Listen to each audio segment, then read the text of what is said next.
last night? Yes. Yeah. Do you ever tell your offensive players, if I throw a ball to the side and it gets batted down and it goes in the end zone, jump on it, it's 2 points? I mean, yeah, the the thing with us is you go until the whistle blows. So obviously that was crazy, the whole thing. So yeah, I don't know what else to say about that. Learn from, right? I mean, Definitely, yeah. if it's something you hadn't thought about before, I mean, even the guy that picked it up, Charbonnet picked it up, and he looked like he wasn't even thinking about it. Correct. Yeah, I know. It's obviously they're fortunate to have just picked it up and then got the 2 points. So obviously you just want to go until the whistle blows, and you just never know, especially with screens and stuff like that. You don't know if the ball is going forward or backwards. So obviously they were pretty fortunate to get that. So. How much of a boost does it give you guys to know that if you take care of business and win the rest of your games, you get the number 1 seed in the bye week? Yeah, I mean, obviously it's nice, but I mean, we really do have to take it one day at a time, because if we don't obviously take care of business this week, then none of that matters. So for us, it's how can we continue to get better just even this week at practice, handle business on Monday, and make that everything right now. So that's where we have to be. Rob, what did you think of that final play? It was Darnold and Sauber who teamed up, former Niners, to help you guys out. Yeah, it's pretty cool. To be able to finish the game the way they did and come back, and then obviously us knowing Sam and Sabi, was pretty cool for them to finish that. So it was cool seeing Sabi take his helmet off and celebrate and stuff. So we all love him and Sam. So it was cool. But obviously it's good for them, but we still have to handle business this week. Darnold, when he was here, cited your prep as something that really helped him grow as a player, that he felt like you were really comprehensive in your approach.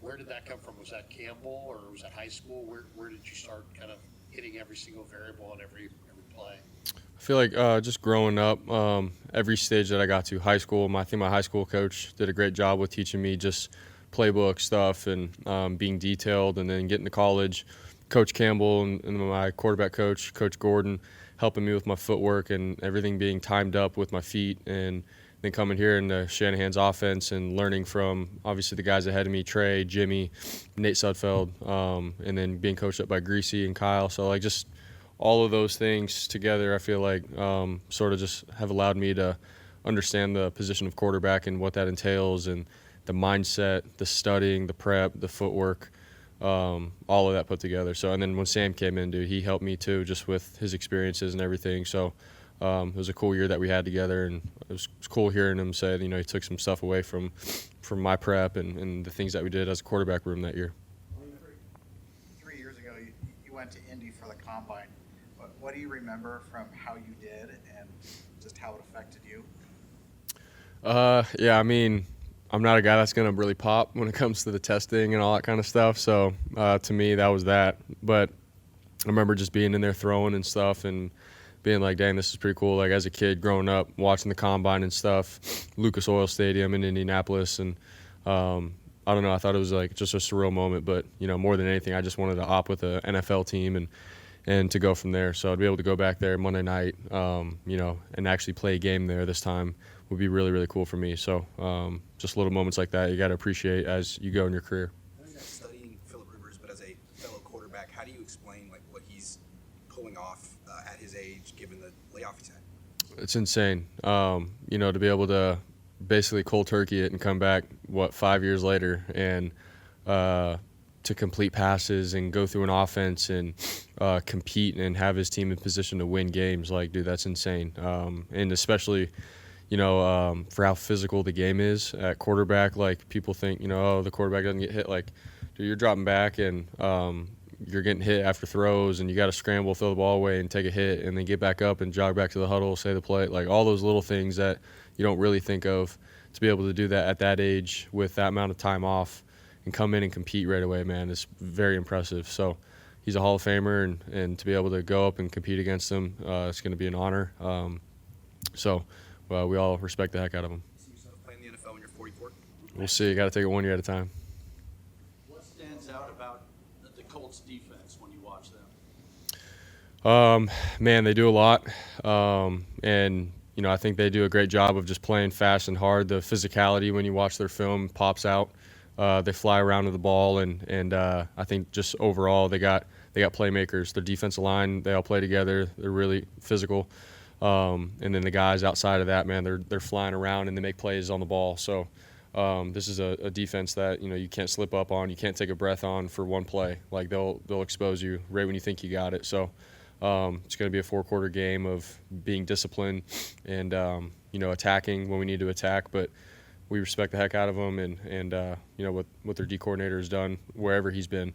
He's a very respectable play caller, so we just got to be on top of it. With Tennessee, you guys played some tempo, and you went a little hurry up. Is that your call? Was that part of the game plan? And do you like, playing hurry up, little tempo? No, that was Kyle's call, and just switching it up kind of thing for last game against Tennessee, and he thought coming out and just moving the ball like that and getting some tempo would be good for us, and obviously I think it was. And so I've had a history of high school, college of going fast and picking up the tempo when you need it, not even in 2 minutes, but just in random instances. And I think it's just a good switch up, to be able to be an offense that can do both, huddle and go fast. So I liked it. I know Kyle did too, but it just depends on the game and the scheme and the team that we're playing. In terms of delivery, mobility, playing style, Rivers is pretty unconventional. He doesn't really look like a lot of other quarterbacks, but he's still done what he's done. Is that just sort of an example that, hey, you know how to run an offense and know where to go with the ball? Don't make a big deal about the rest of the stuff. Yeah, I think the game, is 90% mental, man. Like with the scheme, knowing where you got to go with the ball, throwing on time, knowing when guys are coming out of their breaks, when to throw a ball, when not to, like just all the things. It's making decisions at a high level. And so I think that's a big part of it. And Philip Rivers has done that better than just about anybody in the history of football, playing quarterback. And so he's done a great job with that. The way he throws the ball obviously isn't, I guess, like what other guys have done in the past, but he's a guy that gets it there on time. He understands how to play in rhythm and find ways to win, and he's a competitor. So, obviously you guys all know that it takes so much to be a really good quarterback in the NFL and to be that consistently. And the fact that he's been able to, do that over his career while throwing the way he does, like it goes to show you that it doesn't matter how it looks. It matters at the end of the day. You win, you compete, you throw the ball on time, and you do that over and over and over again. And Philip's done that. Thank Thanks, you. guys.